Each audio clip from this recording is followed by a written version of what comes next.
সাংস্কৃতিক নগৰী যোৰহাটত যৌনতাৰ মুকলি বেহা। সোমবাৰে নিশা হোটেল অৰ্বিটত যোৰহাট আৰক্ষীৰ এটা বৃহৎ দলে অভিযান চলোৱাৰ পাছতেই সেই তথ্যটো পোহৰলৈ আহিছে। আৰু সোমবাৰে নিশাৰ ভাগত অৰ্বিট হোটেলত অভিযান চলাইছিল যোৰহাটৰ জ্যেষ্ঠ আৰক্ষী অধীক্ষকগৰাকীৰ নেতৃত্বত অতিৰিক্ত আৰক্ষী অধীক্ষকগৰাকীয়ে। আৰু তাত উপস্থিত আছিল যোৰহাটৰ যান বাহন আৰক্ষী বিষয়া উৎপল দত্ত, যোৰহাটৰ ভোগদৈ আৰক্ষী চকীৰ ভাৰপ্ৰাপ্ত আৰক্ষী বিষয়া আকাশ গগৈৰ লগতে পুলিবৰ আৰক্ষী থানাৰ একাংশ আৰক্ষী। আৰু কালি নিশাৰ ভাগতেই আৰক্ষীয়ে এই স্থানৰ পৰা, মই য'ত উপস্থিত আছো হোটেল অৰ্বিটৰ পৰা, আৰক্ষীয়ে 8জন যুৱক আৰু 7গৰাকী যুৱতী আৰু বোৱাৰীক এই স্থানৰ পৰা আটক কৰিছে। আৰু এই তথ্যত এগৰাকী মহিলাৰ নাম উল্লেখ আছে। সেই মহিলাগৰাকীৰ নাম পেগু উপাধিৰ এই মহিলাগৰাকীয়ে যোৰহাটত এনেধৰণে যৌনতাৰ বেহা মেলাৰ তথ্য আৰক্ষীৰ ওচৰত আছিল বা অভিযোগ আৰক্ষীয়ে পাইছিল। তাৰ পাছতে আৰক্ষীয়ে অতি পৰিকল্পনাৰে এটা দল তৈয়াৰ কৰিছিল। হোটেল অৰ্বিটলৈ আহিবলৈ আৰক্ষীয়ে এটা দল সাজু কৰিছিল, বৃহৎ দল। আৰু সেইমতে আৰক্ষীয়ে যেনেধৰণে পৰিকল্পনা কৰিছিল সেইমতে আৰক্ষীয়ে কালি নিশাৰ ভাগত 102 নং কোঠাত অভিযান চলাইছিল। আৰু তাৰ পাছতে আৰক্ষীয়ে অৰ্বিট হোটেলৰ কোঠাই কোঠাই যি দেখিলে আৰক্ষীৰ চকু কপালত উঠিলে।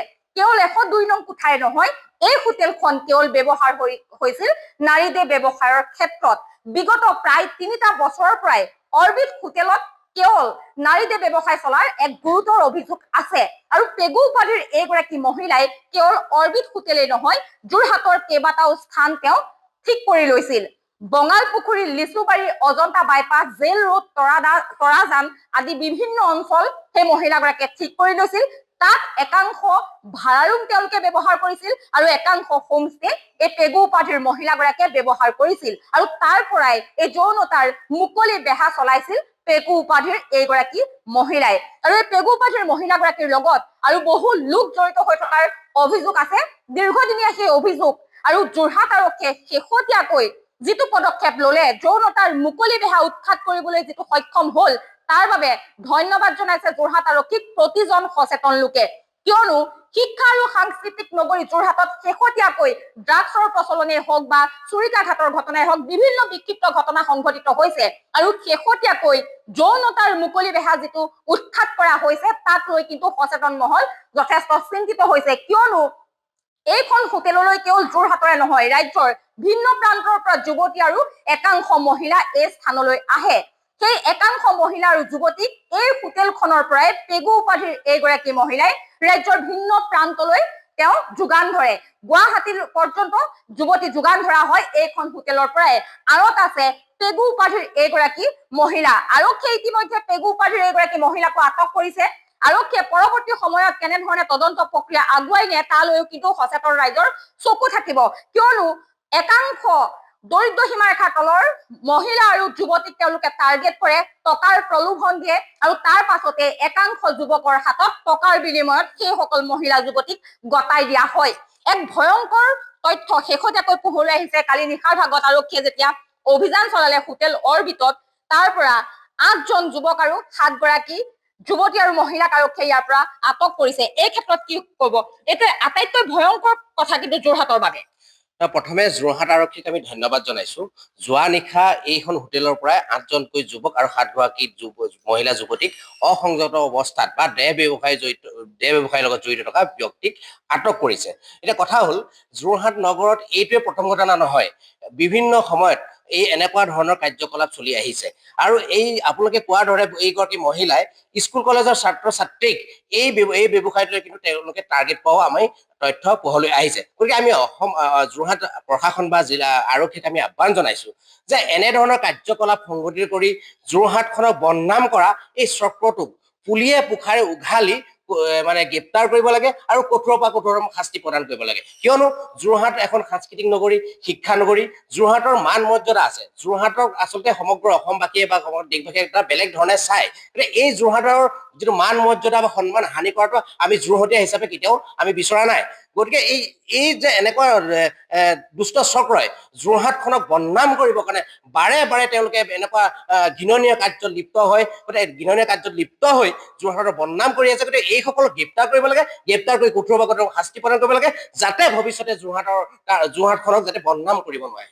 কেৱল পেগু উপাধিৰ এগৰাকী মহিলাই নহয়, তেখেতৰ লগত যিসকল জড়িত হৈ আছে সকলোকে পুলিয়ে পোখাই উঘালিব লাগে বুলি এক প্ৰকাৰে দাবী তুলিছে সচেতন মহলে। কিয়নো পেগু উপাধিৰ এগৰাকী মহিলা যোৰহাটৰ বাসিন্দা নহয়, তেখেত ৰাজ্যৰ আন স্থানৰ পৰা আহিছে আৰু যোৰহাটত এক প্ৰকাৰে বদনাম কৰি তেখেতে যৌনতাৰ মুকলি বেহা ইয়াত চলাইছে। যোৰহাটেই নহয়, বিভিন্ন প্ৰান্তৰ পৰা মহিলা যুৱতীক এই স্থানলৈ অনা হয়, তেওঁলোকক নাৰীতে ব্যৱসায় কৰিবলৈ এক প্ৰকাৰে বাধ্য কৰোৱা হয়। যিসকলৰ টকাৰ প্ৰয়োজন থাকে, টকাৰ প্ৰয়োজনীয় এইসকল লোকক তেওঁলোকে টাৰ্গেট কৰি লয় আৰু টকাৰ প্ৰলোভন দি এনেধৰণে যুৱকৰ লগত নৈশ যাপন কৰিবলৈ এক প্ৰকাৰে বাধ্য কৰোৱা হয়। কিয়নো তেওঁলোকক টকাৰ প্ৰয়োজন, সেই কেইটকামানৰ বাবেই তেওঁলোকে নিজৰ দেহ বিক্ৰী কৰিবলৈও বাধ্য হয়।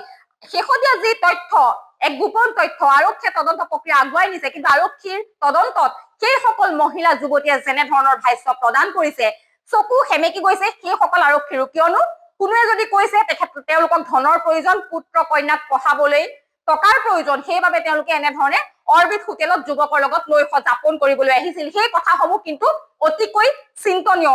যি আৰক্ষীয়ে গ্ৰেপ্তাৰ কৰাৰ, আৰক্ষীয়ে তেওঁলোকক আটক কৰাৰ পাছতে ভয়ংকৰ কিছু তথ্য পোহৰলৈ আহিছে আৰু পেগু উপাধিৰ এগৰাকী মহিলাক ইতিমধ্যে আটক কৰা হৈছে। এই মহিলাগৰাকী ৰাজ্যৰ আন স্থানৰ যোৰহাটক এক প্ৰকাৰে তেওঁ টাৰ্গেট কৰি লৈছে। যোৰহাটত তেওঁ বাহৰ পাতি যৌনতাৰ মুকলি বেহা চলাইছে।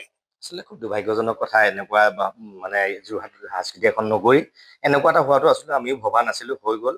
কিন্তু এটা কথা কওঁ, যোনখন হোটেলত আমি আছো, এইখন যোৰহাট জিলা প্ৰশাসনক বিনম্ৰতাৰে অনুৰোধ জনাইছো, এইখনক মানে ধুনীয়াকে তদন্ত কৰিব লাগে। এখন কিন্তু আমাৰ দুখীয়া মানুহৰ পইচাই ৰ'জ ভেলী বুলি কোৱা এটা বিল্ডিঙৰ হয়, তেওঁলোকে অবৈধভাৱে চলাই আছে। আৰু দ্বিতীয় কথাটো হৈ গ'ল, হোটেলখনো অবৈধ। আচলতে এখন ৰ'জ ভেলী আছিলে, প্ৰথম আমি জনাত ৰ'জ ভেলী আছিলে, বিভূতি বৰঠাকুৰ বুলি এজন মানুহে অবৈধকে চলাই আছে।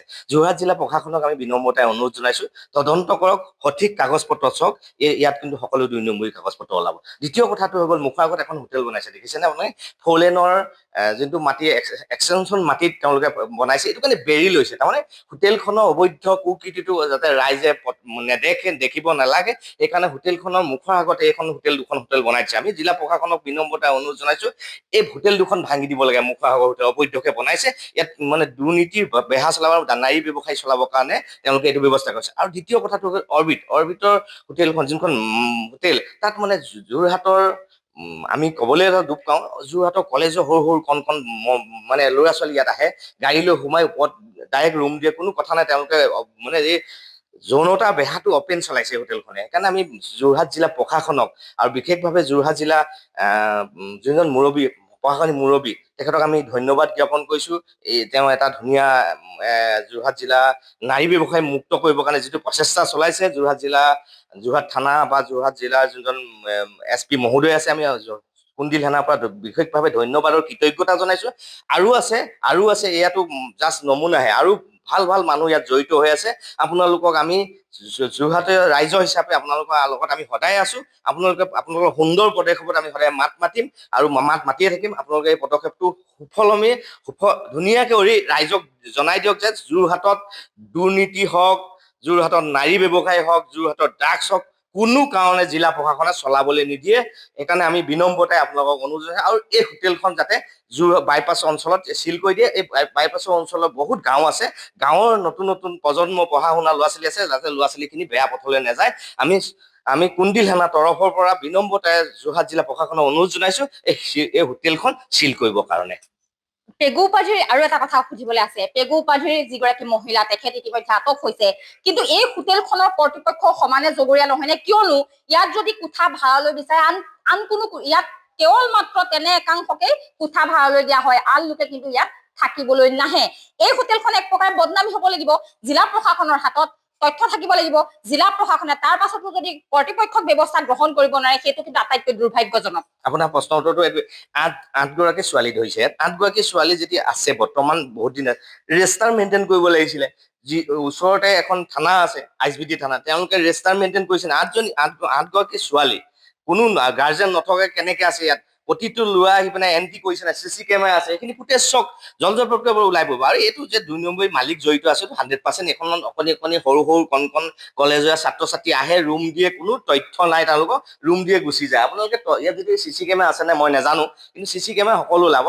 ইয়াত যিসকল মেনেজাৰ, ইয়াত ডাঙৰ জুৱা খেল হয়। ইয়াত ডাঙৰ ডাঙৰ জুৱা খেল হয় এই অবৈধ কাম কাজসমূহ এইখন হোটেলতে হয়। এই অবৈধ মানে ইয়াত যিমান কূটনীতি বা যি বেয়া কাম ইয়াতে হয় এখন হোটেলতে হয়। আমিতো ওচৰৰ মানুহ, আমি পূৰ্বা জিলা মানে আগত জনাইছো যে এইখন হোটেলত বেয়া কাম হয়, আগতো ধৰা পৰিছে ইয়াত। কিন্তু পুলিচ প্ৰশাসন আহিছে, যোৰহাটৰ কোনোবা আগত একো নহলে, এতিয়া তেওঁলোকে মানে গুজেই গজালি হৈ পেলাই এটা ডাঙৰ অভিযোগ আপোনালোকক দিছিল। আমি অভিযোগ দিছো যে ইয়াত এইটো অঞ্চলত বহুত হোটেলত এটা অনৈতিক কাৰ্য হয়। সেই কাৰ্য মানে অনৈতিক সৰু, আচলতে আমাৰ বেয়া লাগে, অকণি ছোৱালীবোৰক ব্যৱহাৰ কৰিছে তেওঁলোকে, এই মানুহগৰাকীয়ে অকণি ছোৱালীবোৰক ব্যৱহাৰ কৰিছে, সেইটো কাৰণে দুখ লাগে। যিসকলে মানে এইটো পস্কো আইন হয়, যিগৰাকী অকণি ছোৱালী আমি ক'বলৈ দেখিছো, আমি ৰাস্তাত ঘূৰি ফুৰোতে দেখিছো, কিন্তু কাক ক'ব, কোনে শুনিব আমাৰ কথা?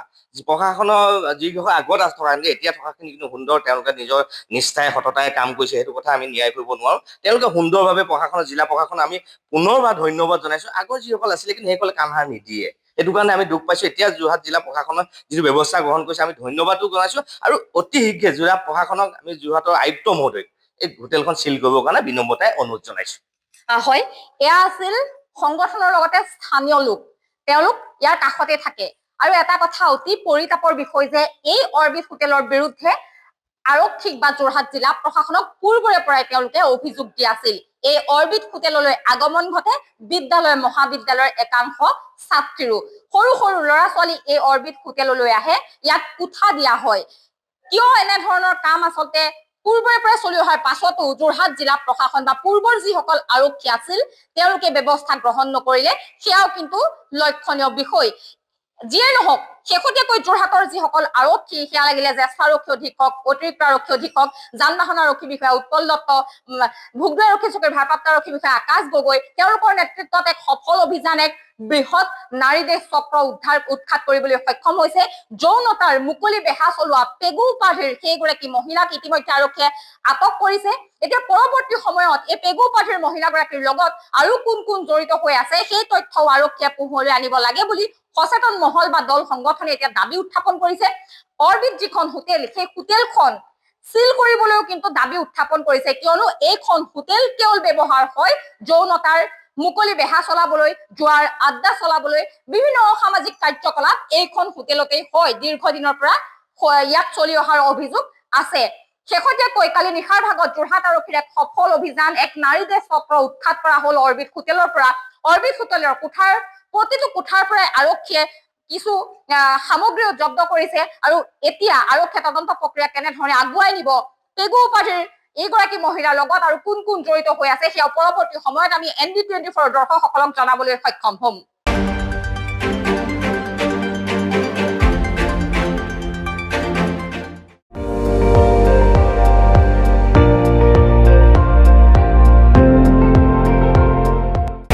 আপুনি চাই আছে ND24, সৰ্বশ্ৰেষ্ঠ নহয়, সৰ্বোত্তমৰ দৌৰত।